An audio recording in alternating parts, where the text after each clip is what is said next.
नायमात्मा प्रवचनेन लभ्यः न मेधया न बहुना श्रुतेन यमेवैष एषः वृणुते तेन लभ्यः तस्यैष आत्मा विवृणुते तनुं स्वाम्. இதனுடைய பாஷ்யத்தை இப்பொழுது பார்க்க வேண்டும். ஏதி ஏவம் சர்வலாபாத் பரமக ஆத்மலாபக தல்லாபாய பிரவச்சனாதயக உபாயாக பாகுல்யேன கர்த்தவ்யா இதி பிராப்தே இதம் உச்யதே. ஏதி ஏவம் சர்வலாபாத் பரமக ஆத்மலாபக, ஆத்மாவை அடைதல் என்பது ஆத்மலாபக சர்வலாபாத் பரமக, அடைகின்ற அனைத்து லாபங்களை காட்டிலும் மேலானது என்றால் தல்லாபாய, அந்த ஆத்மாவை அடைவதற்காக பிரவச்சனாதயக, பிரவச்சனம் முதலிய சாதனைகள், உபாயாக, அப்படிப்பட்ட உபாயங்கள் பாகுல்யேன, பாகுல்யேன என்றால் மீண்டும் மீண்டும் மீண்டும் மீண்டும் செய்ய வேண்டும் அல்லது அதையே முக்கியமாக கொள்ள வேண்டும் என்று கர்த்தவ்யா இதி பிராப்தே, அவ்விதம் அடைந்தால் இந்த மந்திரம் சொல்லப்படுகின்றது. பிறகு எந்த சாதனையினால் ஆத்ம ஞானத்தை அடைய முடியும் என்றால் முமுக்ஷுத்துவம் என்ற சாதனையினால் அடைய முடியும். இதை நம்ம எப்படி புரிந்து கொள்ள வேண்டும் என்றால், முமுக்ஷுத்துவம் என்ற சாதனையுடன் சிரவணாதிகளை செய்ய வேண்டும். முமுக்ஷுத்துவம் இல்லாமல் சிரவணாதிகளை செய்தால் ஆத்ம ஞானத்தை அடைய முடியாது. இப்போ ஆத்ம லாபம் என்றால் ஆத்மாவை அடைவதற்காக சிரவணம் பிரவச்சனம் முதலிய சாதனைகளையே முக்கியமாக யார் நினைக்கிறார்களோ அவர்களை குறித்து இந்த மந்திரமானது பேசப்படுகின்றது என்பது பொருள்.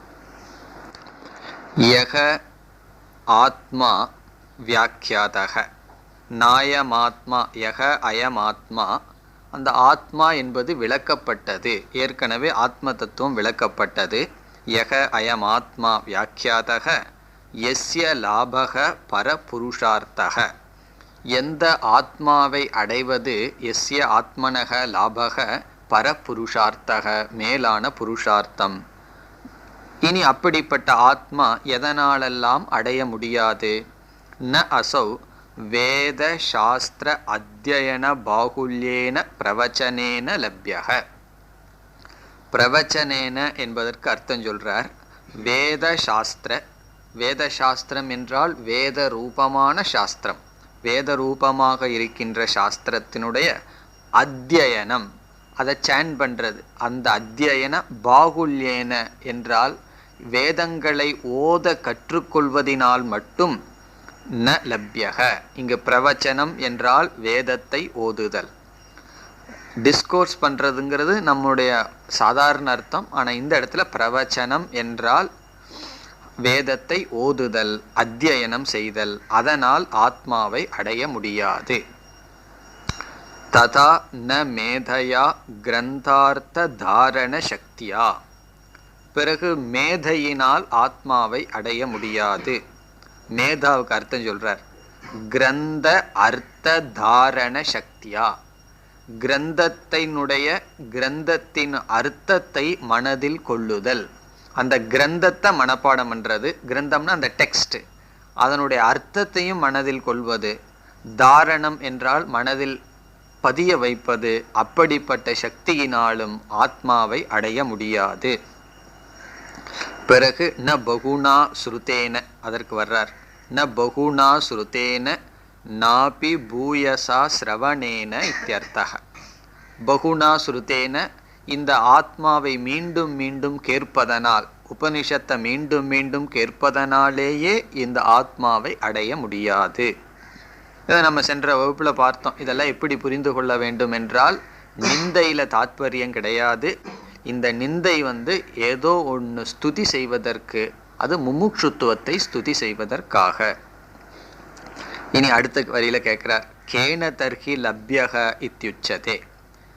இதோட முதல் வரி முடிகிறது. இரண்டாவது வரியில பிறகு எதனால் தான் இந்த ஆத்மாவை அடைய முடியும் என்று கேள்வி கேட்டு பதில் சொல்றார். இனி நம்ம சென்ற வகுப்புல இலக்கண ரீதியா உபனிஷத் மந்திரத்துல எம் ஏஷக விருணுதே தேனங்கிறதுக்கெல்லாம் அர்த்தம் பார்த்தோம். இனி சங்கராச்சாரியார் வேற அர்த்தத்தை கொடுக்கிறார். இவர் கொடுக்கிற அர்த்தப்படி பார்த்தால் யார் ஆத்மாவை தேர்ந்தெடுக்கிறார்களோ அவர்களால் ஆத்மா அடையப்படுகிறது. உபனிஷத்து வடி படித்தோம் அப்படின்னா ஆத்மா யாரை தேர்ந்தெடுக்கிறதோ அவர்களினால் ஆத்மா அடையப்படுகிறதுன்னு பார்த்தோம். இனி அந்த அர்த்தம் சொல்றார். எம் அதுக்கு அர்த்தம் சொல்றார். எம் ஏவ பரமாத்மானம். எம்ங்கிறதுக்கு அர்த்தம் எந்த ஈஸ்வரனை, பரமாத்மாவை. எம் எந்த பரமாத்மானம். ஏவ ஏஷக வித்வான். ஏஷகங்கிறதுக்கு அர்த்தம் சாதகன் அல்லது வித்வான். இதற்கு முன்னாடி எப்படி பார்த்தோம், இப்போ எப்படி பார்த்தோம் ஞாபகம் வச்சுக்கணும். முன்ன ஏஷகங்கிறதுக்கு ஆத்மானு பார்த்தோம். இந்த இடத்துல ஏஷகங்கிறதுக்கு வித்வான். வித்வான்னா சாதகன். எந்த சாதகன் எந்த ஆத்மாவை விருணுதே தேர்ந்தெடுக்கிறானோ, இப்போ யார் ஆத்மாவை லட்சியமாக தேர்ந்தெடுக்கிறார்களோ அவர்களினால் ஆத்மா அடையப்படுகிறது அப்படி சொல்றார். அப்பத்தான முமுட்சுத்துவம் தெளிவாகும். யார் ஆத்மாவையோ லட்சியமாக தேர்ந்தெடுக்கிறார்களோ அவர்களால் ஆத்மா அடையப்படும்.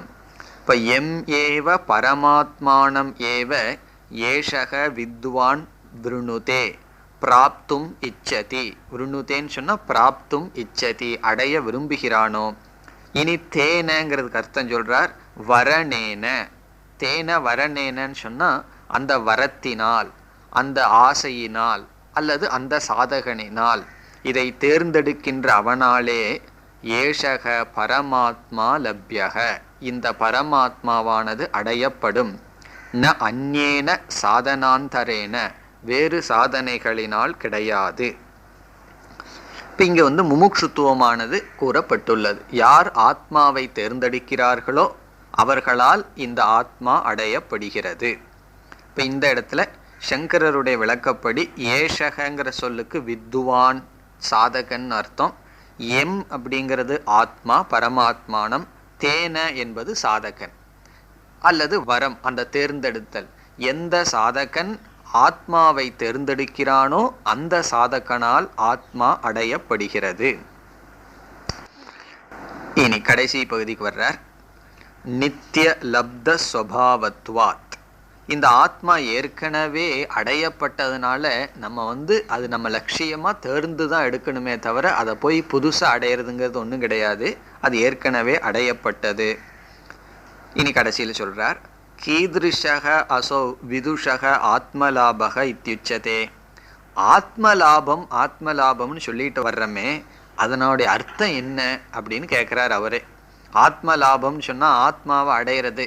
இப்போ ஒரு வியாபாரத்தில் பண லாபம் அல்லது ஆரோக்கிய லாபம்னு சொல்கிறது போல இது ஆத்ம லாபம்னா என்ன, அதுக்கு அர்த்தம் சொல்ல போகிறார். ஆத்ம லாபம்னா ஆத்மாவை பற்றி அஜ்ஞானம் நீங்கி ஆத்மஸ்வரூபத்தை தெரிஞ்சுக்கிறது தான் லாபமே தவிர நமக்கு அந்நியமாக ஒரு பொருளை அடையிறதோ அல்ல அப்படிங்கிறதுக்காக வர்றார். கீதிருஷக அசௌ விதுஷக ஆத்மலாபக. ஞானியினுடைய ஆத்மலாபம் எப்படிப்பட்டது என்று சொல்லப்படுகிறது. இந்த தஸ்யைஷ ஆத்மா விவர்ணுதே தனும் ஸ்வாம், அதுக்கு வர்றார். தஸ்ய ஏஷக ஆத்மா. தஸ்யங்கிறதுக்கு அர்த்தம் அந்த விதுஷக, அந்த ஞானிக்கு. ஏஷக ஆத்மா, இந்த ஆத்மாவானது எப்படிப்பட்டதாக இருந்தது. அவித்யா ஆச்சன்னாம் ஸ்வாம் பராம் தனும் ஸ்வ ஆத்ம தத்துவம் ஸ்வரூபம் விவருணுதே பிரகாசயதி. பிரகாஷே இவ கடாதிகி வித்யாயாம் சத்யாம் ஆவிர்பவதி இத்யர்த்தः. அவித்யினால் மூடப்பட்ட ஆத்மாவானது வித்யினால் அடையப்படுகிறது. அதைத்தான் சொல்றார். ஏஷக ஆத்மா அவித்யாச்சன்னாம். ஆச்சன்னம் சொன்னா மறைக்கப்பட்டது. அவித்யாச்சன்னாம் என்றால் அவித்யினால் மூடப்பட்ட ஆத்மா. ஸ்வாம் பராம் தனும்.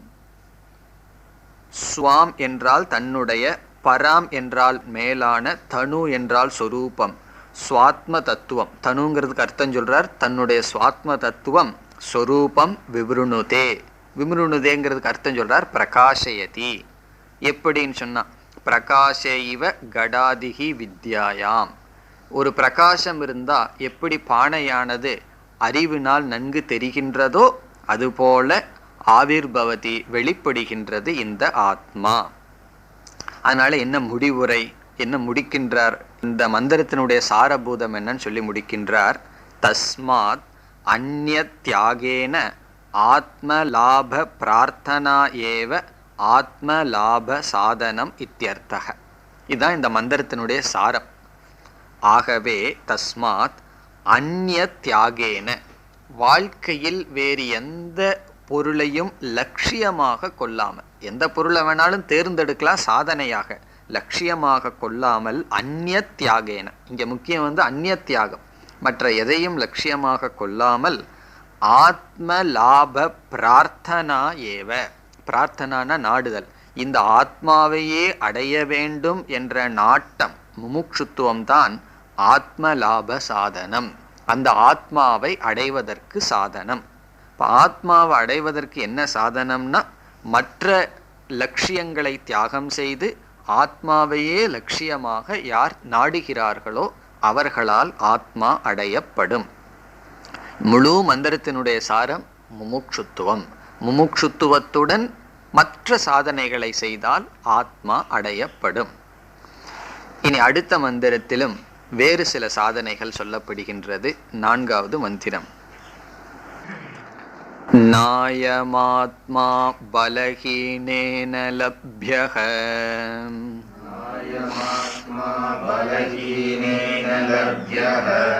நச பிரமாதாத் தபசோ வாப்யலிங்காத்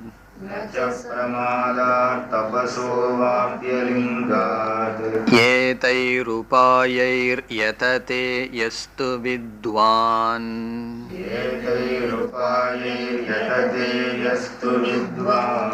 தஸ்யைஷ ஆத்மா விஷதே பிரம்மதாம.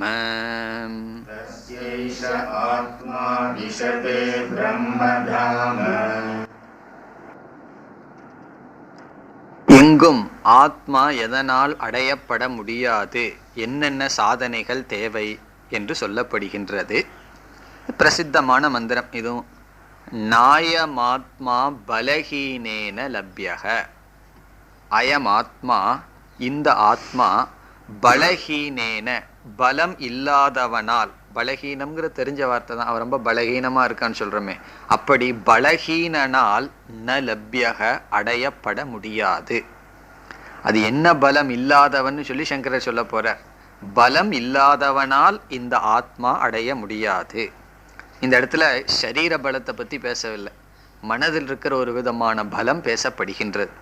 அந்த தமிழ் பாட்டில் வருமே துணிந்தவன், அந்த துணிந்தவன் ஒரு என்னது வரி, சொப்பனம் சொப்பனம் போல் என்று துணிந்தவன் ஞானியாவான்னு அங்க சொல்லப்படுது. இந்த பிரபஞ்சத்தை சொப்பனம் என்று துணிந்தவன் ஞானின்னு அங்க சொல்லப்படுது. ரொம்ப அழகான வார்த்தை. இதே கருத்து தான் அங்க ரிஃப்ளெக்ட் ஆகுது. சொப்பனம்னு தெரிஞ்சவன் ஞானி கிடையாதான், அதை துணியணுமா, அவர் சக்தி வரணுமா, தைரியம் வரணுமா, இது பொய் அப்படிங்குன்னு சொல்றதுக்கு ஒரு தைரியம் இருக்கணுமா. அந்த தைரியம் இல்லாதவனால் ஆத்மா அடைய முடியாது. அந்த தைரியம் வரல அப்படின்னு சொன்னா உன்னை தூக்கி எறியறதுக்கு பலம் வேணும், தைரியம் வேணும். அதுதான் இங்க சொல்லப்படுகின்றது. சங்கரர் சொல்ல போறார், ஒரு நல்ல அழகான அர்த்தம் சொல்ல போறார். எதுல பலம் இல்லாதவனால் ஆத்மா அடைய முடியாதுன்னு சொல்லி. இப்ப இந்த ஆத்மாவானது பலஹீனனால், துணிவு இல்லாதவனால், தைரியம் இல்லாதவனால் அடைய முடியாது. பிறகு நச்ச பிரமாதாத். இதுல சொல்ற எல்லா சாதனைகளும் முக்கியமான சாதனைகள். நச்ச பிரமாதாத் என்றால் கவனக்குறைவாக இருப்பவனால் ஆத்மா அடைய முடியாது. அடிக்கடி சங்கரர் பயன்படுத்துற வார்த்தை அப்பிரமாதக, அப்பிரமாதகன்னு சொல்லிட்டே இருப்பார். எங்கேயோ ஒரு இதுக்கு போருக்கு போற மாதிரி ரொம்ப கேர்ஃபுல்லா இருக்கணும்னு சொல்லுவாங்க தெரியுமோ, அது போல ஒரு பரீட்சைக்கு போற மாதிரி சொல்லிட்டு இருப்பார். சாதகர்களுக்கு ரொம்ப கவனமா இருக்கணும், கவனமா இருக்கணும்னு சொல்லிட்டே இருப்பார். நஜ பிரமாதாத் என்றால் கவனமாக இல்லாதவனால், கவனக்குறைவினால் இந்த ஆத்மா அடைய முடியாது. அதுக்கு சங்கரர் சொல்ல போறார் எதுலையெல்லாம் கவனக்குறைவு வரலான்னு சொல்லி. பிறகு தபசக வாபி அலிங்காத். அலிங்காத் தபசக ந லப்யக. இதுக்கு அர்த்தம் என்ன சொல்றாருன்னா, தபஸ்ங்கிற வார்த்தைக்கு ஞானம்னு பொருள், லிங்கம்ங்கிற வார்த்தைக்கு சந்நியாசம் என்பது பொருள். அலிங்கம் என்றால் சந்நியாசம் இல்லாத ஞானத்தினால் ஆத்மா அடைய முடியாது அப்படின்னு அர்த்தம். அலிங்காத் என்றால் லிங்கம் இல்லாத ஞானத்தினால் ஆத்மா அடைய முடியாது. லிங்கம் இல்லாதன சந்நியாச ரகித ஞானாத், சந்நியாசம் இல்லாத ஞானத்தினால் ஆத்மா அடையப்பட முடியாது. இப்போ 3 சாதனை. பலம் இல்லாதவனால் ஆத்மா அடையப்பட முடியாது, கவனக்குறைவாக இருப்பவனால் ஆத்மா அடையப்பட முடியாது, சந்நியாசமில்லாத ஞானத்தினாலையும் கூட அடைய முடியாது என்று சொல்லப்படுகிறது. இதெல்லாம் ஏன் நேரடியாக சொல்லலைன்னு சொன்னால், நெகட்டிவாக சொன்னால் அதில் ஒரு எம்ஃபசைஸ் இருக்குது.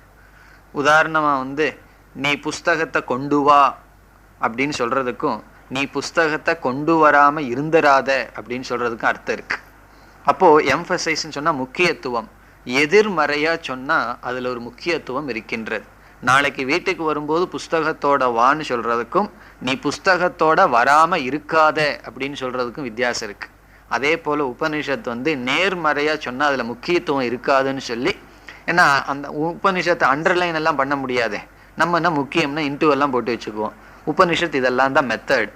ஒரு இதை முக்கியம்னு சொல்கிறதுக்கு எப்படின்னா இதெல்லாம் உபனிஷத்தினுடைய லாங்குவேஜ். அப்படி முக்கியத்துவத்துக்காக எதிர்மறையாக சொல்லுது.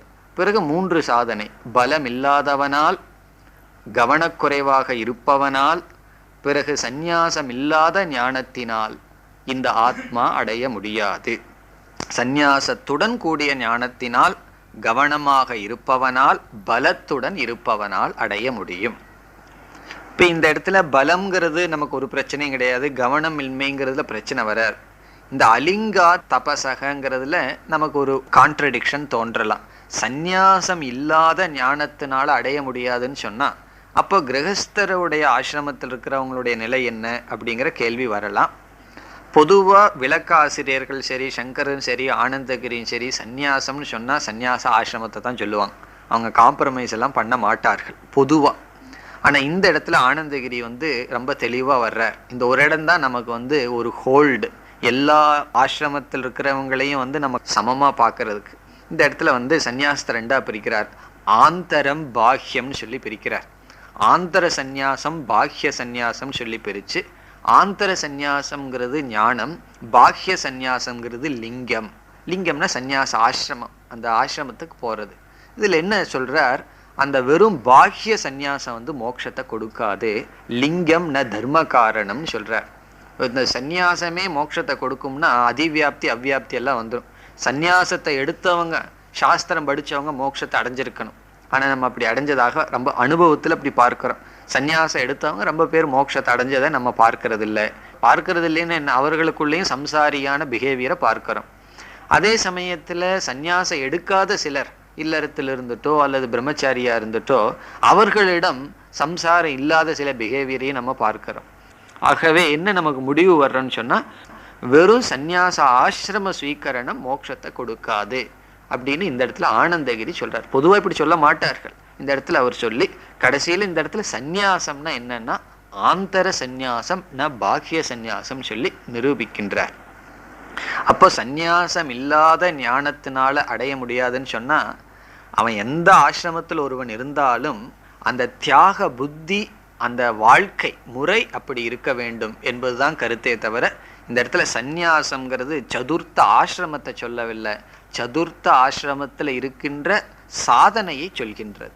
அந்த சந்நியாச ஆசிரமத்தில் ஒருத்தர் இருந்தால் எப்படிப்பட்ட மனநிலையில் இருப்பான், அந்த தியாக புத்தி, அதனோடு தான் அடைய முடியுமே தவிர எல்லா விதமான அசுரை சம்பத்தை மனசில் வச்சுட்டு இந்த சாஸ்திரம் படிக்கிற ஞானத்தினால அடைய முடியாது என்பது சாரம். இனி 2வது வரி. ஏதைஹி உபாயைஹி யததே யஸ்து வித்வான். யக வித்வான், எந்த வித்வான், வித்வான்கிறவன் இந்த ஸ்ரோத்ரியன் சாஸ்திரம் படிச்சு கொண்டு இருக்கின்ற சாதகன், யததே முயற்சி செய்கின்றான் ஞானத்துக்காகவும் ஞான நிஷ்டைக்காகவும். ஏதைஹி உபாயைஹி, இப்படிப்பட்ட உபாயங்களுடன். என்ன உபாயம்னா பலத்தை அடையிறது, கவனத்தோட இருத்தல், சந்நியாசம்ங்கிற மனநிலையை வளர்த்தி கொள்ளுதல், இப்படிப்பட்ட உபாயத்துடன் இங்கு சொல்லப்பட்ட உபாயங்களுடன் எந்த வித்வான் முயற்சி செய்கின்றானோ, இதையும் கவனமா புரிஞ்சுக்கணும். இங்க சொன்ன உபாயம் வந்து பலகீனம் பிரமாதக அப்படின்னு எல்லாம் சொல்லியிருக்கு. அந்த பலகீனம்ங்கிற உபாயத்தை முயற்சி செய்யறான்னு அர்த்தம் கிடையாது, அது ஆப்போசிட்டா சொல்லியிருக்கு. இங்க என்ன உபாயம் சொல்லியிருக்குன்னா பலம், என்ன உபாயம் சொல்லியிருக்குன்னா கவனமாக இருத்தல். அப்படிப்பட்ட உபாயத்துடன் யார் முயற்சி செய்கிறார்களோ தஸ்ய அவனுக்கு ஏஷக ஆத்மா பிரம்மதாம விஷதே, அப்படிப்பட்டவனுக்கு இந்த ஆத்மா பிரம்மத்தினுடைய இருப்பிடத்தை அடைகிறது. இந்த ஆத்மா பிரம்மனாகுதுன்னு அர்த்தம். பிரம்மதாமன பிரம்மஸ்வரூபத்தை விஷதே அடைகிறது. இதெல்லாம் உபனிஷத்தினுடைய எக்ஸ்பிரஷன். இது போய் பிரம்மத்தை அடைகிறதுன்னு இல்லை, இதுவே பிரம்மமா இருக்கு, அது பிரம்மத்தை அடைகிறது என்று சொல்லப்படுகிறது. சுருக்கமாக தான் பாஷ்யம் எழுதுறார். ஆனாலும் எது பிரமாதம், எது பலம், எது சந்நியாசம், அதை சங்கரர் கூறுகின்றார். இனி பாஷ்யம். ஆத்ம பிரார்த்தனா சகாய பூதானி ஏதானி ச சாதனானி பல அப்பிரமாத தபாம்சி லிங்கயுக்தானி சந்நியாச சகிதானி. இந்த முதல் வரியிலேயே முழு ஸ்லோகத்தினுடைய சார்த்தம் முடிச்சிடுறார். ஆத்ம பிரார்த்தனா சகாய பூதானி. இதற்கு முன்னாடி மந்திரத்தில் ஆத்ம பிரார்த்தனான்னு ஒரு சாதனை சொல்லப்பட்டது. முமுட்சுத்துவத்தை ஆத்ம பிரார்த்தனா, ஆத்மாவை பிரார்த்தனை செய்தல், அப்படி சொல்லப்பட்டது. இப்போ இங்கே எப்படி அறிமுகப்படுத்துகிறார்? இந்த ஆத்ம பிரார்த்தனாவுடன் இங்கு சொல்லப்பட்டுள்ள சாதனைகளையும் சேர்த்தி கொள்ள வேண்டும் சொல்றார். வெறும் முமுட்சுத்துவம் மட்டும் இருந்தா போதாது. ஒருத்தனுக்கு முமுட்சுத்துவம் மட்டும் இருந்ததுன்னா அவன் ஞானத்தை அடைவான்னு அர்த்தம் கிடையாது. ஞானத்தை அடைகிறதுக்கு முமுட்சுத்துவம் பிரதான காரணம். அதனால தான் என்ன சொல்லுவார்கள், ஒருவன் ஆத்மாவை தெரிஞ்சுக்கணுங்கிற ஆசையே ஆத்மாவை தெரிஞ்சுக்கிறதுக்கு யோக்கியதையை கொடுக்காது. அந்த ஆசை ஒரு விதமான யோக்கியதான ஃபிட்னஸ். ஆத்மாவை தெரிஞ்சுக்கணுங்கிற ஆசையோட ஆசைப்பட்டதுக்கு அப்புறம் யோக்கியதையை நாம் அடைய வேண்டும். பகவானிடம் போய் எனக்கு இதை அடையணும்னு ஆசையா இருக்குன்னு சொன்னா அடுத்தது என்ன செய்யணும்னா அதை வாங்கிறதுக்கும் அடையிறதுக்கும் தகுதியை நாம் அடைய வேண்டும். அப்படி அறிமுகப்படுத்துகிறார். ஆத்ம பிரார்த்தனையுடன் இப்படிப்பட்ட சாதனைகளும் சேர்ந்து இருக்க வேண்டும். அந்த 3 சாதனை என்னென்னு சொல்றார். ஆத்ம பிரார்த்தனா சகாய பூதானி, ஆத்ம பிரார்த்தனையுடன் சகாயமாக சேர்ந்து இருக்க வேண்டிய ஏதானி சாதனானி, இங்கு சொல்லப்பட்டுள்ள சாதனைகள் எவை எவைகள்? இங்க நேர்முகமா முதல்ல சொல்ற. ஏன்னா உபனிஷத்து வந்து ஆப்போசிட்டா சொல்லியிருக்கேன், நெகட்டிவா சொல்லியிருக்கேன், பலகீனம் பிரமாதம்னு சொல்லியிருக்கேன். அதை இவர் வந்து பாசிட்டிவா கன்வெர்ட் பண்றார். பலம், அது பலமாக இருத்தல், பலத்தை உடையவனாக இருத்தல். அப்பிரமாத, கவனமாக இருத்தல். தபாம்சி, தபாம்சின தபம். லிங்க யுக்தானி, லிங்கத்துடன் கூடிய தபம். அந்த லிங்கம்ங்கிறதுக்கு இந்த இடத்துல அர்த்தம் சொல்லிடுறார். சந்நியாச சகிதானி, சந்நியாசத்துடன் கூடிய ஞானம். ஏன்னா சில பேர் சாஸ்திரம் படிச்சுட்டு எந்த ஒன்னையும் துறக்கிறதுக்கு தயாரா இல்லை. அப்படி இருந்ததுன்னு சொன்னா அவங்களுக்கு எப்படி ஞானம் வரும்னா, எல்லா கம்ஃபர்ட்டும் வேணும், ஃபுட்டிலிருந்து ஷெல்டர்லேருந்து எல்லா கம்ஃபர்ட்டும் இருக்கணும். ஆனால் என்னன்னா சாஸ்திரமும் படிச்சுட்டு இருக்கணும், மற்ற கம்ஃபர்ட்டை விடுறதுக்கு தயாராக இல்லைன்னு சொன்னால் அந்த ஞானம் நமக்கு வராது. முதல்ல இந்த ஞானத்தை சோதிக்கிறதுக்கு இடமே இருக்காது. 4 பேர் அவமானப்படுத்தணும், 4 கஷ்டம் வரணும், அப்போ தான் இந்த ஞானம் நமக்கு வந்து எந்த அளவுக்கு இருக்குன்னு காட்டணுமே. எந்த கஷ்டமே நமக்கு கொடுக்காம பாதுகாத்துட்டு இருந்தா நிஜமாலுமே நமக்குள்ள ஞானம் இருக்கான்னு இல்லையான்னு எப்படி தெரியும்? ஆகவே அந்த சந்நியாசத்துடன் கூடிய, சந்நியாச சாதனையுடன் கூடிய ஞானம், பலம், கவனமாக இருத்தல், இந்த 3 என்னன்னா ஆத்ம பிரார்த்தனையுடன் செல்ல வேண்டிய சாதனைகள். இனி ஒவ்வொரு சொல்லுக்கு அர்த்தம் சொல்ல போறார். லிங்க யுக்தானி சந்நியாச சகிதானி. யஸ்மாத் அயம் ஆத்மா பலஹீனேன, யாது காரணத்தினால் இந்த ஆத்மா பலஹீனனால் அடைய முடியாது. இனி பலஹீனம்னா என்ன? யஸ்மாத் அயமாத்மா பலஹீனேன, பல பிரஹீனேன, பலம் இல்லாதவனால். பிரஹீனம் சொன்னா ஹீனம்ங்கிறதுக்கு வேற வார்த்தை சொல்றாரு. ஹீனம் பல பிரஹீனேன. என்ன பல பலம் வர்றதுக்கு என்ன பலஹீனம், என்ன பலம்னு சொல்ல போறார். ஆத்ம நிஷ்டா ஜனித வீரிய ஹீனேன. ஆத்ம நிஷ்டா ஜனித வீரியம், அதாவது மனதுல ஒரு விதமான சக்தி வரும்னு சொல்றாரு. வீரியம்னா மனதில் இருக்கிற ஒரு விதமான சக்தி. அது என்ன சக்தின்னு சொன்னா, ஆத்ம நிஷ்டையினால மனதுக்கு ஒரு விதமான சக்தி வருமா. அப்படிப்பட்ட சக்தி இல்லாதவனால் ஆத்மா அடைய முடியாது. இந்த சாஸ்திரத்தை கேட்டது மாத்திரம் போதாது, அந்த ஞானத்துல நிலை பெறதுக்காக ஆத்ம நிஷ்டா ஜனித ஞான நிஷ்டைக்காக செய்யப்படுகின்ற சாதனையினால் ஒரு விதமான சக்தி நமக்கு மனதுக்கு வருமா. அந்த சக்தி இல்லாதவனால் ஆத்மா அடைய முடியாது. ஆத்ம நிஷ்டா ஜனித வீரிய ஹீனேன ந லப்யக அசௌ ஆத்மா. இந்த ஆத்மா அடைய முடியாது. அதாவது இந்த நல்ல பண்புகளை பின்பற்றுவதனால், எஸ்பெஷலி சத்தியம், சமக, தமக, இப்படிப்பட்ட சாதனையை பின்பற்றினோம்னா மனதுக்கு ஒரு விதமான சக்தி வருமா. அந்த சக்தி இல்லாமல் இந்த ஆத்மாவை அடைய முடியாது என்பது பொருள். இந்த சமதமாதிகளை பின்பற்றதுனால மனதுக்கு ஒரு வீரியம் வரும். ஒரு வீரியம்னா ஒரு விதமான சக்தி. அந்த சக்தி அது எப்படி வரும்னா, அது பின்பற்றி பார்த்தா தான் தெரியும். அப்படி பின்பற்றுவதனால் மனதுக்கு ஒரு சக்தி வரும். அந்த சக்தி இல்லாதவனால் ஆத்மாவை அடைய முடியாது. அது மகாத்மா காந்தி உண்மையை பின்பற்றதுனால, சத்தியத்தை பின்பற்றதுனால ஒரு பலம் வந்ததுன்னு சொல்லுவார் அல்லவா. அந்த பலம், அந்த சத்தியத்தினால ஒரு பலம், உண்மையை பேசுறதுனால ஒரு பலம், அதெல்லாம் நம்ம அனுபவிச்சு பார்த்தா தெரியும். நம்மிடம் ஒரு உண்மை இருந்தது, மற்றவங்க அதை தப்பாவே சொல்றாங்கன்னா அதில் ஒரு சக்தி வரும். இல்லை மற்றவங்கெல்லாம் நம்ம ஒரு பொய்யை பண்ணிட்டு இருக்கோம், ஒரு தப்பு பண்ணிட்டோம், அது யாருக்குமே தெரியல, மற்றவங்கெல்லாம் அந்த தெரியாமல் நம்மளை புகழ்ந்துட்டு இருக்காங்க. பிறகு மனதில் எவ்வளோ ஒரு பலகீனம் இருக்கும். அவங்கள பார்த்தா பரிதாபமாக இருக்கும். என்னுடைய நிஜஸ்வரூபம் தெரியல, அதனால தான் நீங்கள் புகழ்ந்துட்டு இருக்கீங்கன்னு நினச்சிட்டு இருப்போம். அல்லது அகில உலகமுமே நம்மளைய தூற்றுட்டும், நம்மிடம் ஒரு உண்மை இருந்ததுன்னா மனதுக்கு ஒரு சக்தி வரும். அந்த சக்தி இருந்தால் தான் இந்த ஆத்மாவை அடைய முடியும். அல்லது பிரம்ம நித்தியம்ங்கிறதுக்கெல்லாம் ஒரு பெரிய சக்தி நமக்கு அவசியம் கிடையாது. நமக்கு கண்ணுக்கு முன்னாடி வர்ற பதார்த்தம் இருக்கே, பகவான் எத்தனையோ மித்தியா பதார்த்தங்களை படைச்சிருக்காரு, அது மித்தியான்னு நீக்கிறதுக்கு ஒரு சக்தி வேணும்.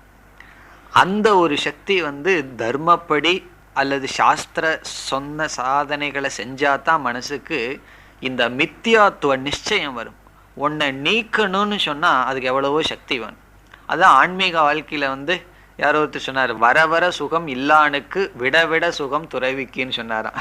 நமக்கு விட விட சுகம், அப்படி ஒன்றை விட்டுட்டோம் அப்படின்னா அதுக்கு ஒரு ஃபேர்வெல் பார்ட்டியே கொண்டாடலாம். காரணம் என்ன தெரியுமோ, ஒரு ஸ்டெப்பு மேலே போயிட்டோன்னு அர்த்தம். இப்போ நம்ம வாழ்க்கையில், சந்நியாச வாழ்க்கையில் எவ்வளவு தூரம் குறைவான பொருளில் வாழ கற்றுட்டோமோ அவ்வளோ தூரம் நம்ம முன்னேறிட்டு இருக்கோன்னு அர்த்தம். என்னுடைய வாழ்க்கைக்கு எவ்வளவு தூரம் பொருள்கள் தேவைன்னு அதிகமாயிட்டு இருக்கோ அவ்வளோ தூரம் நம்ம ஆன்மீகத்தில் பின்னேறிட்டு இருக்கோம். இது ஜஸ்ட் ஆப்போசிட் உலகத்தில். உலகத்தில் ஒருத்தன் சைக்கிளில் போயிட்டுருக்கான், திடீர்னு காரில் போகிறான்னு என்ன சொல்லுவாங்க, அவன் பெரிய ஆள் ஆகிட்டான், முன்னேறிட்டான், அவனை சுற்றி 4 சர்வெண்ட் இருந்து எல்லாம் இருந்துன்னா முன்னேறிட்டான்னு. அது உலகத்தில். சன்னியாசிக்கு என்னன்னா, காரில் போயிட்டு இருக்கிறவனால நடந்து போக முடியும்னு சொன்னால் அவன் முன்னேறிட்டான்னு அர்த்தம். காரணம் என்ன, இண்டிபெண்டன்ஸ். அதுக்கு ஒரு சக்தி வேணும். அப்படிப்பட்ட சக்தி எதனால் வரும்னா, மனதுக்கு ஒரு தைரியம் வேணும் அல்லவா. ஒரு பெரிய பொருள் வருது, இப்போ ஒருத்தன் நமக்கு ₹1 கோடி கொடுக்குறேன்னு சொல்கிறான், நம்ம அதை வச்சு மேனேஜ் பண்ணுறதுக்கு ஒரு விதமான மனோசக்தி வேணும். அது இல்லை அப்படின்னா மேனேஜ் பண்ண முடியாது. ஆனால் அதை வச்சு மெயின்டைன் பண்ணுறதுக்கு எவ்வளோ சக்தி வேணுமோ அதை விட 100 மடங்கு சக்தி அதிகமாக இருந்தால் தான் அதை வேண்டான்னு சொல்கிறதுக்கு சக்தி வரும்.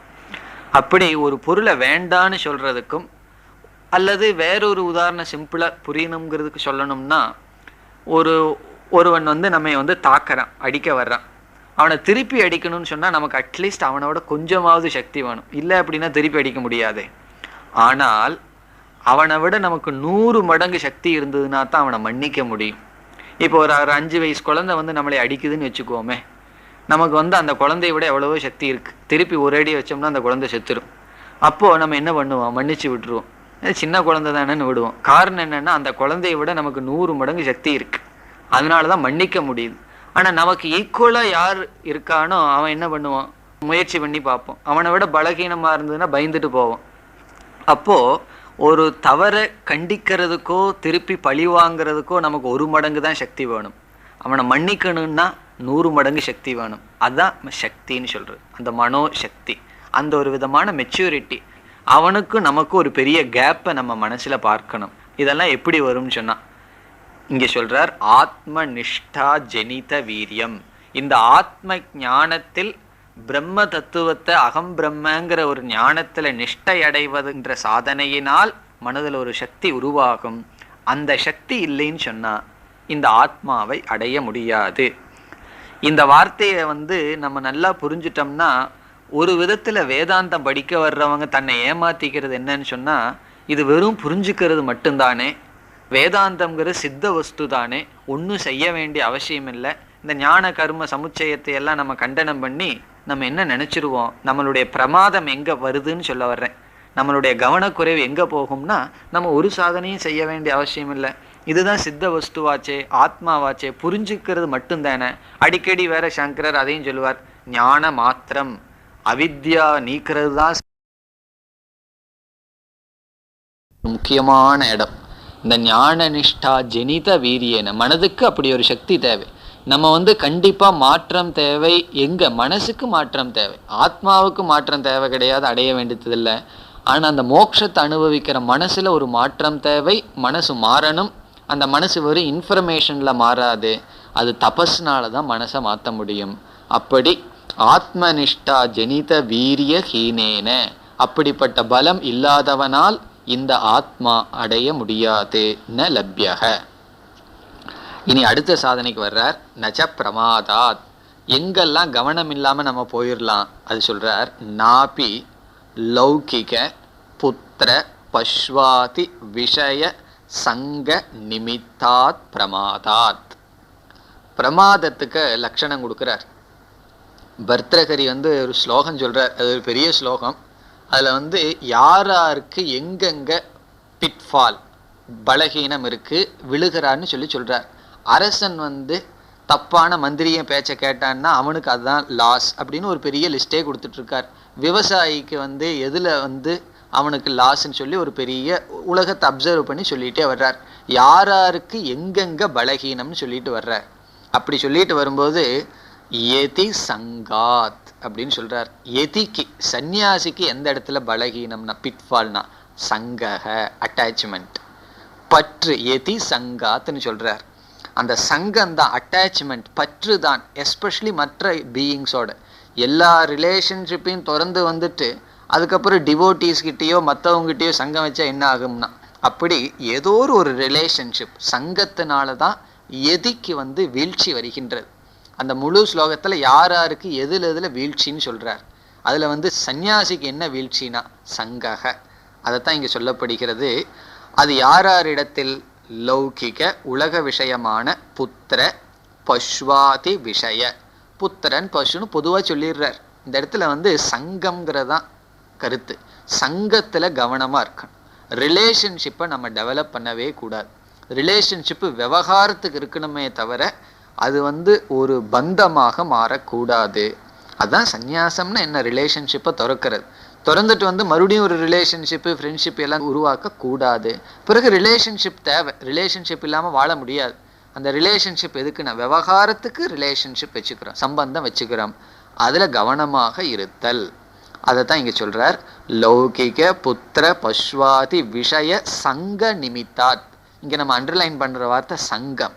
அந்த பற்றினுடைய நிமித்தமாக வருகின்ற கவனக்குறைவினால் இந்த ஆத்மாவை அடைய முடியாது.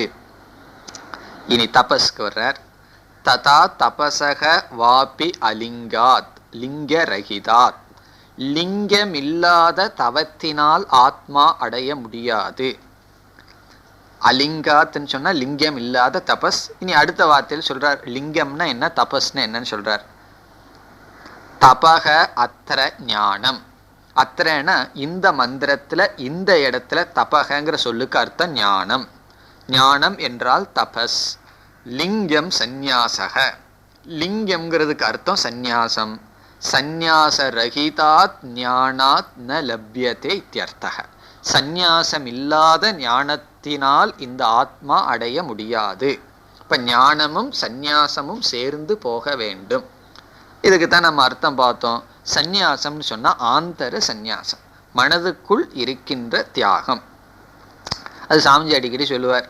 ஒரு பொருள் மீது நான் உண்மையிலேயே பற்று வச்சிருக்கிறேன்னா அல்லது அதை ஹேண்டில் பண்ணுறேன்னா எப்படி கண்டுபிடிக்கிறதுனா, எத்தனையோ பொருளை பயன்படுத்துகிறோம், அந்த பொருளை பயன்படுத்தக்கூடாதுன்னு சாஸ்திரம் சொல்லலை, அதை நான் பயன்படுத்துகிறேன்னா அல்லது அது என்ன பயன்படுத்திகிட்டு இருக்கா, அந்த பொருளை நான் சார்ந்து இருக்கிறேன்னா இல்லை அந்த ஜஸ்ட் பொருளை பயன்படுத்துகிறேன்னா, அது எப்படி தெரிஞ்சுக்கணும்னா நம்ம மனசுக்குள்ளே கற்பனை பண்ணி பார்க்கணுமா, அந்த பொருள் இப்பொழுது என்ன கையை விட்டு போயிடுது, நான் எப்படி இருப்பேன்னு. ஒரு விதமான விகாரம் மனசில் இல்லைன்னு சொன்னால் அந்த பொருளை நான் கையாளுறேன், அவ்வளோதான், பயன்படுத்துகிறேன்.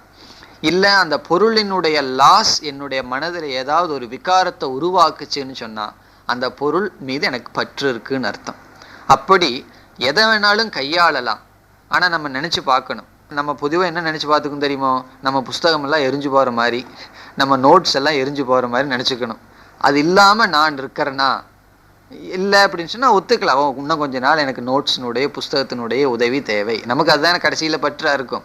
கடைசியில் அது ஒரு பெரிய பற்றாக வந்துடும். புஸ்தகம், நோட்ஸு இதெல்லாம் எடுத்து வச்சுட்டு கேசட் யாருக்கும் கொடுக்க மாட்டேன், அதை யாருக்கும் கொடுக்க மாட்டேன்னு அதில் பற்று வந்துடும்.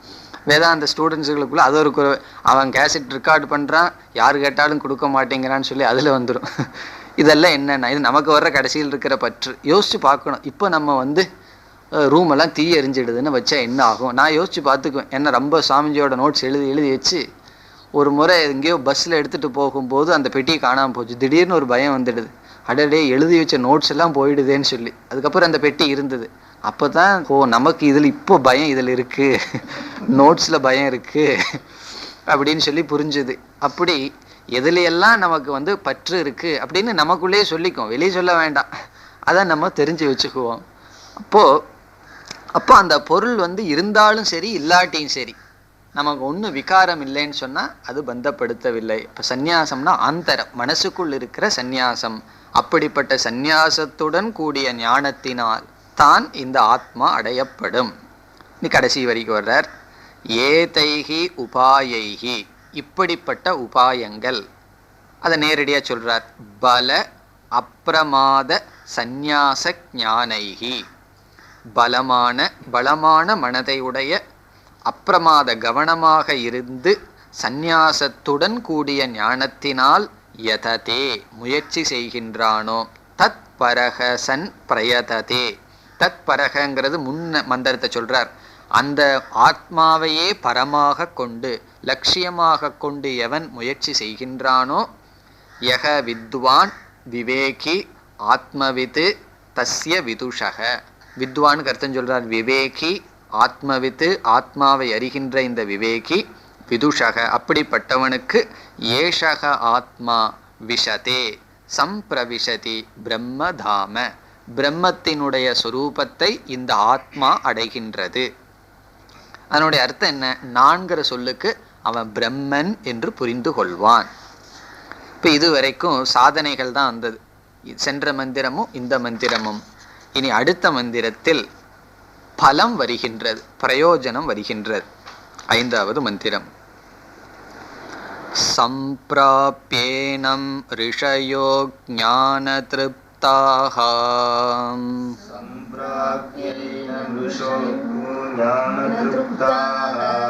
கிருதாத்மானோ வீதராகாः பிரசாந்தாः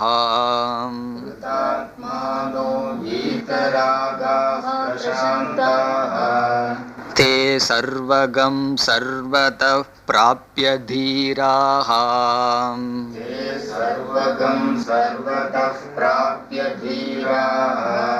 யுக்தாத்மானः சர்வமேவாவிஷந்தி.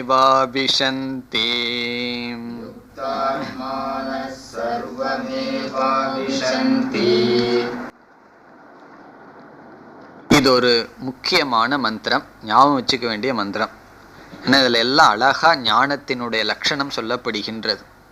உபனிஷத் ஞானியினுடைய மனசை வர்ணிக்கின்றது. ஞான பலம் எப்படின்னு சொன்னால் இப்படியெல்லாம் ஞானியினுடைய மனசு இருக்குன்னு சொல்லப்படுகின்றது. எப்படி? சம்பிராப்ய ஏனம் ரிஷயக. சம்பிராப்யன இந்த ஆத்ம தத்துவத்தை நன்கு அடைந்த ரிஷிகள். சம்பிராப்ய ஹேவிங் அட்டைன்ட், ஏனம் ஆத்ம தத்துவம். இந்த ஆத்ம தத்துவத்தை அடைந்த ரிஷிகள் இப்படிப்பட்ட மனநிலையுடன் இப்படி இருக்கிறார்கள் என்று சொல்லப்படுகிறது. சம்பிராப்பிய அடைந்து ஆத்மாவை ரிஷயக.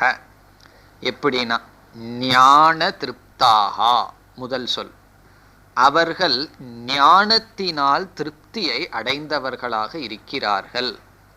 இது முதல் லட்சணம். ஞான திருப்தாகா. நம்முடைய வாழ்க்கையில உபாதான காரணமா இருக்கிறது சந்தோஷம், திருப்தி. மகிழ்ச்சிங்கிறது ஒருவனுக்கு இல்லை அப்படின்னா அவனால் ஒரு 24 hours கூட வாழ முடியாது, செத்துருவான். ஒருவனுக்கு அப்பப்போ ஏதாவது சுகத்தை பகவான் கொடுத்துட்டே இருக்கணும். எப்பேற்பட்ட கஷ்டத்தில் இருக்கிறவனுக்கும் திடீர்னு ஒரு சுகம் வந்துடும், ஒரு வரணும். அப்படி இல்லை அப்படின்னா அவனால் காலம் ஓடாது. இப்போ காலையிலேருந்து சாயந்தரத்து வரைக்கும் பகவான் ஒருத்தனுக்கு சாயந்தரம் எதுக்கு ஒரு மணி நேரம் பயங்கரமான துக்கத்தை கொடுத்து அவன் எரிஞ்சிருவான். கொஞ்சம் துக்கம் வந்தாவே அல்சர் வருதுன்னு சொல்கிறாங்க இல்லையா? ரொம்ப துக்கத்தை கொடுத்து அவன் என்ன ஆவான்? அவன் எரிஞ்சிருவான். அப்போது ஒருத்தனுடைய வாழ்க்கை ஓடுறதுக்கு என்ன உபாதான காரணம்னா திருப்தி. அதை நம்ம கண்டுபிடிக்கலாம். ஒரு ஏழையை பார்த்து பிச்சைக்காரனை பார்க்கலாம், ஒரு பெரிய கோடீஸ்வரனை பார்க்கலாம். அவர்கள் திருப்திக்கு ஏதோ ஒரு சாதனை அவர்களை திருப்திப்படுத்திட்டு இருக்கும். அவர்களுக்கு தெரியாமல் ஏதோ ஒரு ஷோர்ஸ்லேருந்து அவர்களுக்கு திருப்தி அடைஞ்சிட்டு இருக்கும். அப்படி அந்த திருப்திங்கிறது இல்லைன்னு சொன்னால் யாருனாலையும் வாழ முடியாது. இது உலகத்தில் இருக்கிற ஒரு பெரிய நியதி. ஒருத்தன் சொல்லலாம் நான் ரொம்ப கஷ்டப்பட்டுட்டு இருக்கேன், அது பட்டுட்டு இருக்கேன்னு சொல்லி. ஆனால் அவனுக்கே தெரியாமல் ஏதோ ஒரு ஷோர்ஸில் ஒரு திருப்தியை ஒரு மனசு அடைஞ்சு தான் ஆகணும். அந்த திருப்தி இல்லாத மனசு வாழ முடியாது. அதனால தான் இந்த ஜபம் முதலிய சாதனைகள் எல்லாம் நம்ம பண்ணுறது கஷ்டமாக இருக்குன்னா அதில் ஒரு விதமான திருப்தியை மனசு அடையலைன்னு அர்த்தம். அதனால் சம்ஹவ் சில சாதனைகளில் ஒரு திருப்தி அடைஞ்சு பழகணும். அப்படி பழகிட்டோம் அப்படின்னா அந்த திருப்தியை வச்சே நம்ம அப்படியே முன்னேறிட்டு வரலாம். அப்படி இந்த ஞானிகளுக்கு எந்த விஷய அனுபவங்களும் கிடையாது, போகமும் கிடையாது.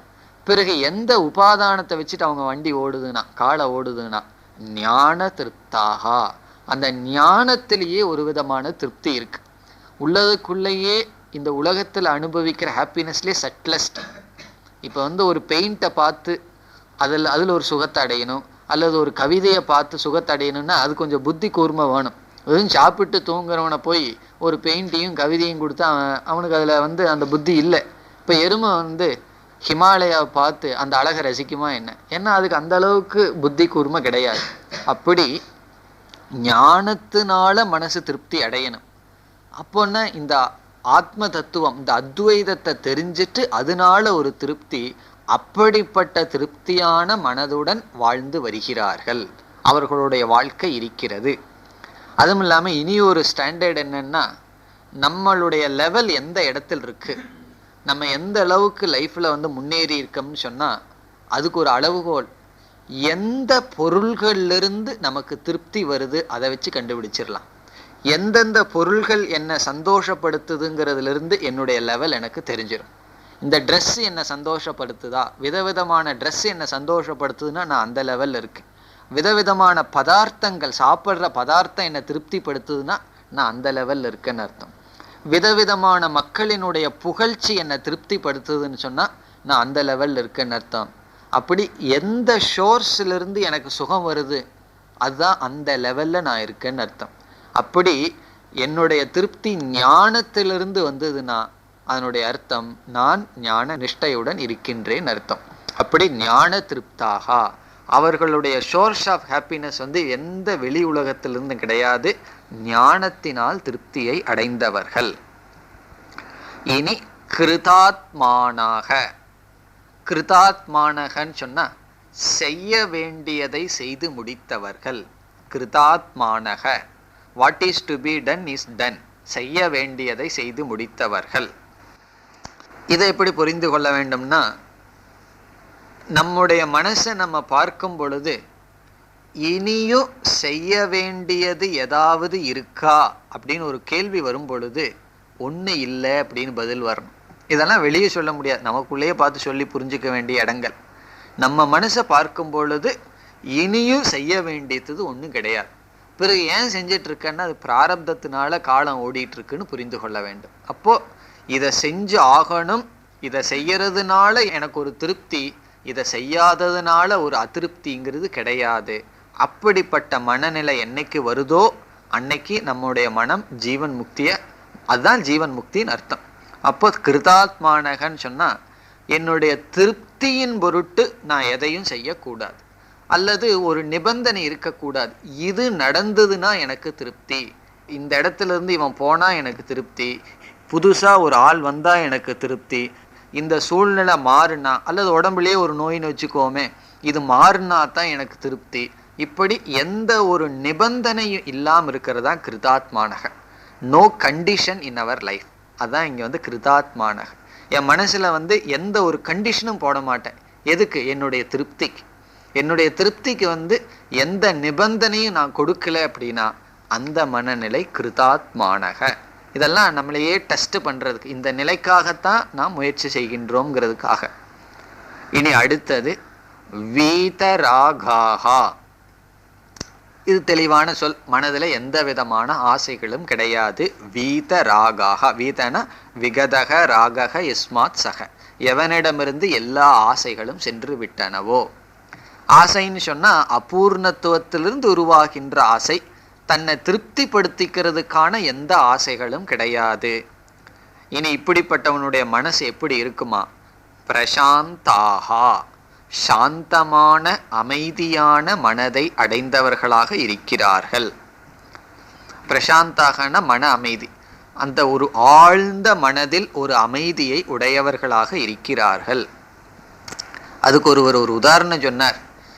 இந்த கடல் வந்து மேலே வந்து அலைகளாக இருந்துட்டு இருக்கு, ஆனால் உள்ள வந்து ரொம்ப சாந்தமாக இருக்கான். கடல் மேலே பார்த்தீங்கன்னா அலைகளாக இருக்கும், உள்ள வந்து சாந்தமாக இருக்கு. அப்படி ஞானிகளினுடைய செயல் மேலோட்டமாக அலைகள் போல் இருக்கும். ஏதாவது செய்வான், படிப்பான், பண்ணுவான், கிளாஸ் எடுக்கு, இதெல்லாம் தானே ஏதாவது ஆக்டிவிட்டிஸ் இருக்கும்.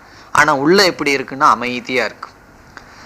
பிறகு அஞ்ஞானிகளுக்கு என்ன உதாரணம் சொன்னால், எரிமலையை பார்த்தா மேலே அமைதியாக இருக்குமா, எரிமலைக்கு மேலே உள்ள என்னன்னா உள்ள ஃபயர் எரிஞ்சிட்டு இருக்கும்.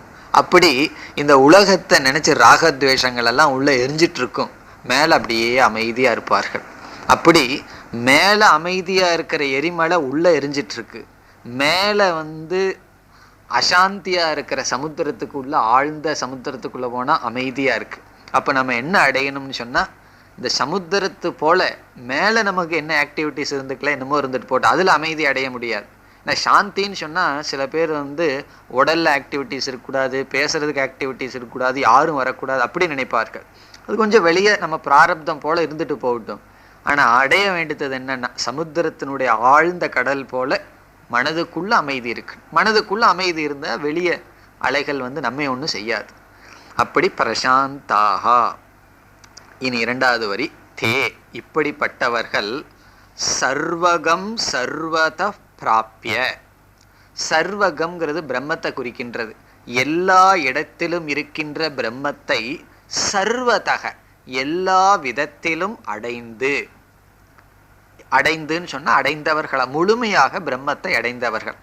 அதாவது எல்லா சர்வகம்னா எல்லா இடத்திலையும் வியாபிச்சிருக்கிற பிரம்மத்தை எல்லாமாகவும் முழுமையாக அடைந்து சர்வதக பிராப்ய. இதையும் எப்படி புரிஞ்சுக்கலான்னு சொன்னா, பிரம்ம எப்படி இருக்கு, எல்லா ஜீவராசிகளும் இருக்கு. சர்வகம்னா சர்வத்திர கச்சதி இது சர்வக, எல்லா இடத்துலையும் இருக்கு. சர்வதக பிராப்யனா இவன் எல்லாமாகவும் ஆகிவிட்டான். இப்போ வந்து பிரம்மன் வந்து எல்லா ஜீவராசியா இருக்கு. நான் பிரம்மன் சொன்னா என்ன அர்த்தம்? பிரம்மன் இஸ் ஈக்குவல் டு ஆல் ஜீவராசிஸ். நான் பிரம்மன் சொன்னா என்ன அர்த்தம் கிடைக்குது கடைசியில? நானே எல்லா ஜீவராசிகளாகவும் இருக்கின்றேன். எனக்கு வெதிரிக்தமாக, எனக்கு வேறாக ஒரு ஜீவராசியும் கிடையாது. எனக்கு வேற ஒருத்தனை பார்த்தா தேனா அவனை பார்த்து கோபம் வரும், அவனை குறித்து பேசணும், அவனை குறித்து காசிப் வரும், எல்லாம் வரும். பிறகு எனக்கு வேற யாரையுமே பார்க்கலைன்னா அது எப்படி இருக்கும்? அதுதான் இங்கே வருது. சர்வத பிராப்யன்னு சொன்னால் எப்படி பிரம்மன் எல்லாமா இருக்கோ அப்படி இவன் எல்லாமாகவும் தன்னை புரிந்து கொண்டவனாக இருக்கின்றான்.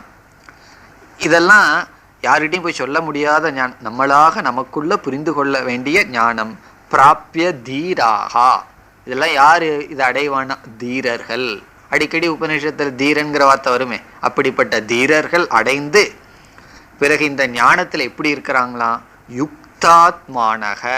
யுக்தகன்னு சொன்னா இந்த ஞானத்தில் நிலை பெற்றவர்களா, அசைக்க முடியாதவர்களாக இருந்து கொண்டு என்ன ஆகுது அவங்களுக்கு?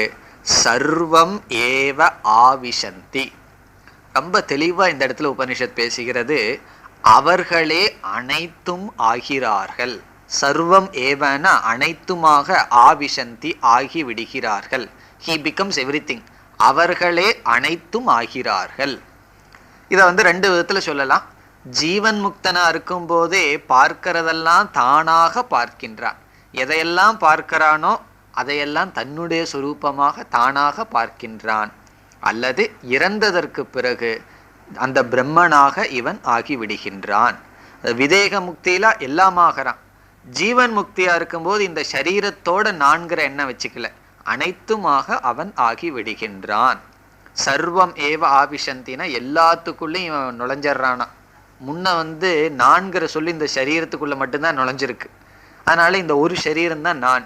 இப்ப இந்த நான்கிற சொல்லி எதுக்குள்ள நுழைஞ்சிருக்குன்னா எல்லாத்துக்குள்ளேயும் நுழைஞ்சிருது. பார்க்கிற சரீரத்துக்குள்ளே எல்லாம் இந்த நான் தான் இருக்கு. இப்ப நம்மளுடைய கண்ணாடியில பார்த்தோம்னா நான் சொல்றது போல இந்த உலகத்துல எல்லாம் தன்னையே பார்த்து கொண்டு இருக்கின்றான். இதுதான் விஷன். ரிஷிகளினுடைய விஷனே இதுதான். சர்வாத்ம பாவம் எல்லாம் சொல்றோம். அப்படி இந்த ஒரு மந்திரம் ஞானியினுடைய மனநிலையை தெளிவா சொல்லி இந்த ஞானி அனைத்தையும் தானாக பார்க்கின்றான் என்பது பிரயோஜனமாக சொல்லப்பட்டது. இனி பாஷ்யம். கதம் பிரம்ம சம்விஷதே இத்யுச்சதே. சென்ற மந்திரத்துல ஆத்மா விஷதே பிரம்மதாம சொல்லப்பட்டது. ஆத்மா பிரம்மத்தினுடைய இருப்பிடத்தை அடைகிறது. இது கேள்வி கேட்கிறார். எப்படி இந்த ஆத்மா பிரம்மத்தை அடையுது? கதம் பிரம்ம சம்விஷதே. ஆத்மாவானது பிரம்மத்தினுடைய இருப்பிடத்தை எப்படி அடைகிறது என்று இங்கு விளக்கப்படுகிறது. இப்ப இந்த ஜீவன் பிரம்மன் ஆகிறான்னா அவன் எப்படி ஆவான்? அதுதான் இந்த மந்திரத்தினுடைய சாரம் அறிமுகப்படுத்துகிறார். இனி ஒவ்வொரு சொல்லுக்கு வருகின்றார். சம்பிராப்ய, சம் அவகம்ய, ஏனம் ஆத்மானம். சம்பிராப்யன நன்கு புரிந்து கொண்டு அர்த்தம். அவகம்ய, அவகம்யன புரிந்து கொண்டு, ஏனம் ஆத்மானம் இந்த ஆத்மாவை புரிந்து கொண்ட யார்? ரிஷயக. யாரு ரிஷிகள்? தர்ஷனவந்தக, பார்ப்பவர்கள் அர்த்தம். ரிஷினா ரிச்சதி ஜானாதி இது ரிஷிகி. தர்ஷனவந்தக தேனயேவ ஞானேன திருப்தாகா. இந்த தர்ஷனம், இந்த ஈஸ்வரனையோ ஆத்மாவையோ பிரம்மன்னு பார்க்கிறார்களே, அந்த தர்ஷனங்கிறது ஞானம். அந்த ஞானத்தினாலேயே திருப்தி அடைந்தவர்கள். ஞானேன திருப்தாகா, அந்த ஞானத்தினாலேயே திருப்தி அடைந்தவர்கள். ந பாஹ்யேன திருப்தி சாதனேன, பாஹ்யமான திருப்தி சாதனம். திருப்தி சாதனம்னு யார் அஞ்ஞானிகள் நினைக்கிறார்களோ அந்த வெளி விஷயங்களினுடைய திருப்தி சாதனத்தினால் அவர்கள் திருப்தியை அடைந்தவர்கள் அல்ல. உதாரணம் என்ன? ஷரீர உபச்சய காரணேன. உபச்சயம் சொன்னா சரீரத்தை வளர்க்கின்ற காரணம். இந்த சரீரத்துக்கு எதெல்லாம் சுகம் கிடைக்குதோ அதை வச்சு அவங்க திருப்தி அடையவில்லை. இதுல இருந்து என்ன தெரியுது? இந்த லௌகிகமா இருக்கிற சம்சாரிகளுக்கு எந்த பொருள் திருப்தி கொடுக்குதோ அந்த பொருள் ஞானிக்கு திருப்தி கொடுக்க முடியாது, திருப்தி கொடுக்காது. இப்ப சாதாரணமா எந்த பொருள் உலகத்தில் இருக்கிறவனுக்கு திருப்தி கொடுக்குதோ அந்த பொருள் நம்ம கிட்ட வருதுன்னு வச்சுக்கோமே, நம்ம மனசு நம்மளையே ஏமாத்தாம சுபாவமா அதை பார்த்து திருப்தி அடையலேன்னு சொன்னா நம்ம மனசு நல்ல விதத்துல போயிட்டு இருக்குன்னு அர்த்தம். அதை பார்த்து திருப்தி அடைஞ்சிடுது அப்படின்னு சொன்னா அவ்வளவுதான், அதோட ஃபுல் ஸ்டாப். அது பவர் நம்மை நோக்கி வரலாம், பொருள் நம்மை நோக்கி வரலாம், எது வேணாலும் வரலாம். அதுல நம்ம மனசு திருப்தி அடைஞ்சிடுது, அதுக்கு மேல ப்ராக்ரஸே கிடையாது. என்னைக்குமே ஒருத்தனுடைய ப்ராக்ரஸ் எவ்வளவு தூரம்னா அவன் திருப்தி அடைகிற வரைக்கும் தான். இப்போ ஸ்கூலுக்கு போறான் பையன், அவன் பிஎஸ்சியோட திருப்தி அடைஞ்சிட்டான்னு என்ன ஆகும்னா எம்எஸ்சி படிக்க மாட்டான்னு அர்த்தம். ரொம்ப பேர் அப்படித்தானே. சில பேர் எலிமெண்ட்ரி ஸ்கூலோட திருப்தி அடைஞ்சிடறான், சில பேர் ஹை ஸ்கூல் போய்த்தான் திருப்தி அடைகிறான், சில பேர் பிஎஸ்சியோட திருப்தி அடைகிறான், சில பேர் எம்எஸ்சி படிச்சு திருப்தி அடையறாம டாக்டரேட் பண்றாங்க. அதிருப்தி தான் நம்முடைய செயலுக்கு காரணம். திருப்தி வந்துடுதுன்னு வச்சுக்கோமே, திருப்தி வந்துடுதுன்னா செயலே பண்ண மாட்டோம். சில பேர் அறகுறையா அடைய வேண்டாததை அடைஞ்சிட்டு திருப்தி அடைஞ்சிடுறாங்க, அதுதான் ப்ராப்ளமே. இது எப்படின்னா ஞானத்தை அடைஞ்சு கடைசியா அடைய வேண்டியதை அடைஞ்சு திருப்தி அடையிறது தான் ஃபைனல். அதனால ந பாஹ்ய சாதனேன, வெளிய சாதனையை வச்சு அவர்கள் திருப்தி அடையவில்லை. ஷரீர உபச்சய காரணேன. இனி அடுத்து சொல்லுகிறார், கிருதாத்மானக பரமாத்மஸ்வரூபேன ஏவ நிஷ்பன்ன ஆத்மானக சந்தக. இந்த கருத்தை ஏற்கனவே சொல்லியிருக்கார். கிருதாத்மானகன்னு சொன்னால் பரமாத்ம ரூபமாக தன்னை புரிந்து கொண்டவர்கள். ஏன்னா கிருத்தம்னு சொன்னால் செய்யப்பட்டது. இவங்க எப்படி ஆத்மாவை செஞ்சுட்டாங்கன்னா, இப்போ ஜீவாத்மா அல்பக்ஞக சம்சாரின்னு நினச்சிட்டு இருக்கிறவன் தன்னை பரமாத்மா பூர்ணக அப்படின்னு புரிந்து கொண்டவன். பரமாத்ம ரூபேன ஏவ பரமாத்ம ஸ்வரூபமாக நிஷ்பன்னக. நிஷ்பன்ன ஆத்மான்னு சொன்னால் செய்யப்பட்ட. கிருத்தங்கிறதுக்கு இனி ஒரு வார்த்தை தான் நிஷ்பன்னம். நிஷ்பன்னம் கிருத்தம் ஒரே அர்த்தம் தான். நிஷ்பன்ன ஆத்மானக சந்தக, அப்படிப்பட்டவர்களாக இருக்கிறார்கள். தென் வீதராகாக, அதுக்கு அர்த்தம் சொல்றார் விகத ராகாதி தோஷாகா. இந்த இடத்துல ராகங்கிறதுக்கு எல்லா அர்த்தத்தையும் எடுத்துக்கிறார். ராகத்வேஷ காம குரோத மோக மதம் ஆச்சரியம்லாம் சொல்லுவோமே, அப்படி எல்லா விதமான அந்தக்கரண தோஷத்திலிருந்து விடுதலை அடைந்தவர்கள். விகத ராகாதி தோஷாகா. இனி பிரசாந்தாகங்கிறதுக்கு அர்த்தம் சொல்றார் உபரத இந்திரியாகா. நம்ம என்ன சொன்னோம், சாந்தமான மனதுன்னு சொன்னோம். இந்த இடத்துல எப்படி பொருள் எடுத்துக்கிறார், இந்திரியங்கள் எல்லாம் அமைதியை அடைந்து விட்டதுன்னு எடுத்துக்கிறார். இல்லை அப்படின்னு சொன்னால் இந்திரியம் ஒவ்வொரு பக்கம் ஒவ்வொன்று பிச்சுட்டு போகுதே, அப்படி இல்லாமல் உபரத இந்திரியாகா. இந்திரியங்கள் யாருக்கு அமைதியை அடைந்து விட்டதோ.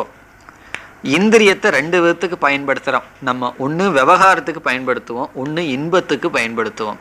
அப்படி இன்பத்துக்கு பயன்படுத்தாமல் விவகாரத்துக்கு மட்டும் பயன்படுத்துவது.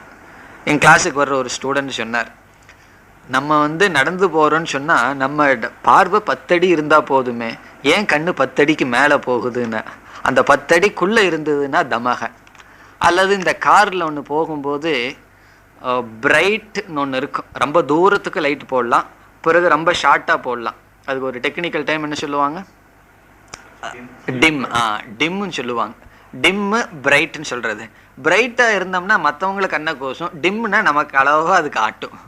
அப்படி இந்திரிய கட்டுப்பாடுன்னு என்ன அர்த்தம்னு சொன்னால் டிம்மாக இருக்கிறதுன்னு அர்த்தம். நமக்கு அளவாக பார்த்துக்கிறது, மற்றவங்களுடைய கண்ணை பார்த்து கூசாமல் வச்சிருக்கிறதுன்னு அர்த்தம். அதுதான் உபரத இந்திரிய கிராமாகான் பார் அடிக்கடி.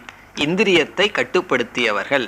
இந்திரியத்தை விவகாரத்துக்கு மட்டும் பயன்படுத்துறது, இன்பத்துக்கு பயன்படுத்துவது கிடையாது. நம்ம செக் பண்ணணும், ஒவ்வொரு முறை கண்ணக்காத பயன்படுத்தும் போது இதை நான் விவகாரத்துக்கு பயன்படுத்துகிறேன்னா அல்லது இன்பத்துக்கு பயன்படுத்துகிறேனா. இன்பத்துக்கு பயன்படுத்தினா போகம், விவகாரத்துக்கு பயன்படுத்தினா யோகம். அதுதான் உபரத இந்திரியாகா பிரசாந்தாகா. அதுக்கு அர்த்தம் சொல்லியிருக்கார். இனி 2வது வரிக்கு அர்த்தம் சொல்றார். அதை அடுத்த வகுப்பில் பார்ப்போம். ஓம் பூர்ணமத பூர்ணமிதம் பூர்ணாத் பூர்ணமுதச்யதே பூர்ணஸ்ய பூர்ணமாதாய பூர்ணமேவாவசிஷ்யதே. ஓம் சாந்தி சாந்தி சாந்தி.